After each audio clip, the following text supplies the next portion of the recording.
Look at your life, the predictable rhythm of your days, the familiar comfort of your routines, the quiet safety of the path you are on. It is a good life, a safe life. But is it an interesting one? There is a force that separates a life of mere existence from a life of true aliveness. A force that paints a gray world with vibrant, impossible color. A force that makes the heart beat faster, the spirit soar higher, and the entire journey worthwhile. It is not the achievement of the dream itself. It is the possibility. The magnificent, terrifying, and sacred possibility of having a dream come true. That is what makes life interesting. Without that possibility, we are already dead. We are ghosts, haunting the hallways of a life built of compromise, living on autopilot, our hearts slowly forgetting the language of desire. The greatest tragedy is not a life that ends, but a life that was never truly lived. A life that never answered the call of its own unique, personal legend. You have one. Every soul is born with one. It is your personal legend. It is the one great quest you were put on this earth to fulfill. It is the treasure you were born to find. You know what it is. It is the idea that will not leave you alone. It is the daydream that feels more real than your waking life. It is a quiet, persistent ache in your soul, the dissatisfaction with the ordinary that whispers to you in the silent moments. You were made for more than this. This is a universe calling to you. This is the soul of the world, reminding you of the sacred contract you made before you were born.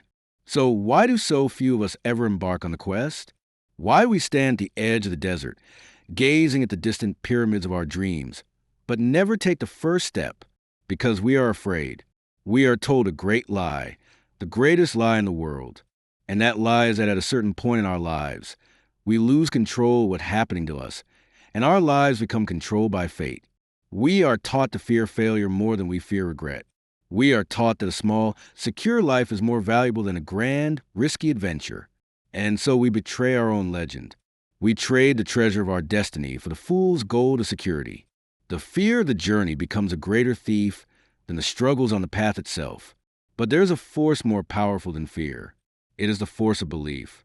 The unwavering, all-consuming, and almost irrational faith in your own dream. And you must understand this, for it is a secret that turns a simple shepherd into a king, a common man into a legend. When you want something with all of your heart, all the universe conspires in helping you to achieve it. This is not a gentle platitude. It is the fundamental law of creation. Your desire, your burning, passionate desire for your personal legend, is not a selfish whim. It is the universe wanting to express a new piece of its own beauty through you. Your dream is not just your dream. It is the universe's dream for you. And when you commit to it, when you align your personal will with the will of the cosmos, the entire world begins to reorient itself around your quest. You are not alone on this journey. The moment you say yes to your legend, the universe begins to speak to you in a new language, the language of omens, a chance encounter, a book that falls off a shelf, a phrase you overhear in a crowd. There are no coincidences on the path of the seeker. Everything is a signpost. Everything is a guide. The world itself becomes your map, showing you the next step and the next and the next. Your only task is to learn how to read it. Your only task is to have the courage to follow the signs, even when they lead you into the unknown. This requires a new way of seeing, a new way of listening, not just with your eyes and ears, but with your heart. For as the alchemists know, it is your heart that is connected to the soul of the world. And it is your heart that will understand the omens, that will recognize the path, that will know the difference between a true treasure and a glittering distraction. But a map in the hand is not the journey. A signpost understood is not a step taken. The language of the universe is a call to action, not a guarantee of comfort. The moment you decide to trust your heart is the moment you must be willing to abandon the shore. You must sell your sheep. You must leave the familiar world behind. You must take the first, terrifying, and irreversible step into the desert of your own becoming. This is where most quests end before they have truly begun, in the chasm between knowing the path and walking the path. Because the journey to your personal legend is not a gentle stroll through a garden. It is a long, arduous, and often solitary trek across the desert. And it is in the desert that your belief is truly tested. Here, the initial excitement of the adventure will fade. The omens may fall silent for a time. Your destination will seem like a distant, impossible mirage. All that is left is the sun, the sand, and the sound of your own footsteps. This is the domain of discipline. Discipline is the act of continuing to walk when the magic has gone.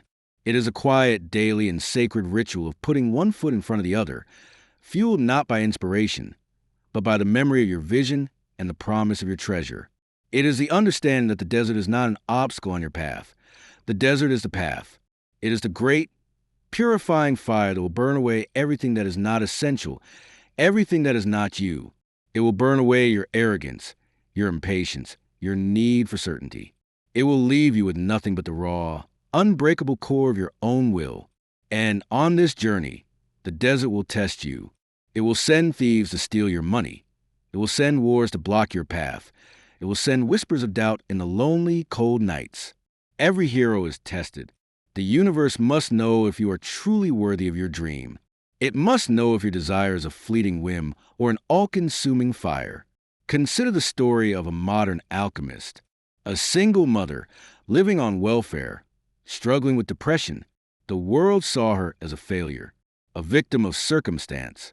But she had a personal legend, a story about a boy wizard, a story so vivid, so real in her mind, that it was the only thing that kept her warm. She had her treasure, her vision, so she began her journey. She walked into her desert. She rode in cafes, pushing her baby in a stroller, and the world tested her. 12 times, publishers rejected her story. 12 times, the world told her that her dream was worthless. That was her desert. Those were her thieves. Those were her wars. She could have surrendered. She could have believed the omens of rejection. But she listened to her heart instead. She believed in her personal legend with a faith that bordered on madness. That woman was J.K. Rowling. And because she had the discipline to keep walking through her desert, she found a treasure that transformed not only her own life, but the world. This is the nature of the quest.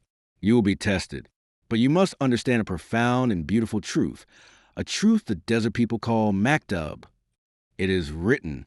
It means that everything that happens, every single event, from the greatest triumph to the most devastating setback, is already written in the soul of the world.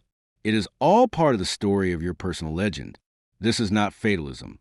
It is the ultimate liberation. It means that there are no wrong turns. There are no accidents. The thief who steals your money is actually a teacher, sent to teach you about the nature of loss.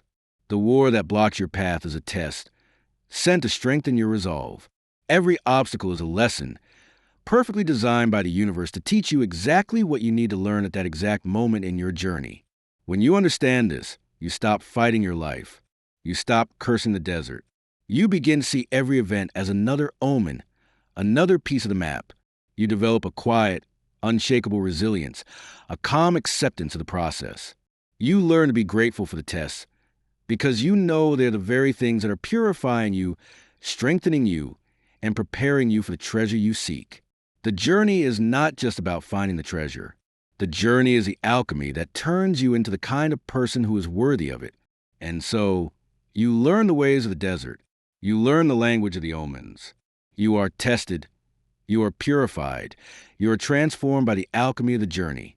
And you finally arrive at the end of your quest, standing before the pyramids, ready to claim the treasure you have sacrificed everything for. And it is here that the universe reveals its final, most beautiful, and most paradoxical secret. The physical treasure, the gold, the jewels, they were waiting for you, right back where you started. This is not a cruel trick. It is the universe's most profound lesson. The purpose of your great journey was never the destination. It was the journey itself. The treasure was not the gold you were seeking, but the person you had to become to find it. The treasure was the courage you discovered in the face of fear. It was the resilience you forged in the crucible of your failures. It was the discipline you learned in the long, lonely walk across the desert. It was the love you found along the way. It was the wisdom of learning to speak the language of the world, to listen to your own heart, and to understand your sacred place in the soul of the world. You had to travel far. You had to face the dragons. You had to risk everything, not to find a treasure, but to become the person who was finally capable of seeing the treasure that was in their own backyard all along. This is the great alchemy. The journey transforms the seeker, and the transformed seeker can then see the world and themselves for what they truly are, a part of the treasure. So look at your own life. The great opportunity you are seeking out there is already present, waiting for you to develop the skills to see it. The great love you are searching for is waiting for you to become the person who is capable of receiving it. The great success you dream of is waiting for you to forge a character that can sustain it. Your personal legend is not a place you arrive at. It is a person you become. And so we return to the beginning, to the simple, profound truth that makes it all worthwhile. It is the possibility of the journey, the possibility of the transformation, the possibility of discovering the incredible, powerful, and magnificent person that is sleeping within you, waiting for you to embark on a quest to awaken them. The treasure is real. The universe is conspiring on your behalf. Your heart knows the way. Stop standing at the edge of the desert. Stop telling yourself you are not ready. Stop listening to the voices that tell you to be safe, to be realistic, to be small. Your legend is not a choice. It is a duty to the universe that is waiting to express its beauty through you, a duty to the treasure that is waiting to be found, and a duty to the person you were born to be. The omens are all around you. Your heart is whispering the first step. Listen and begin.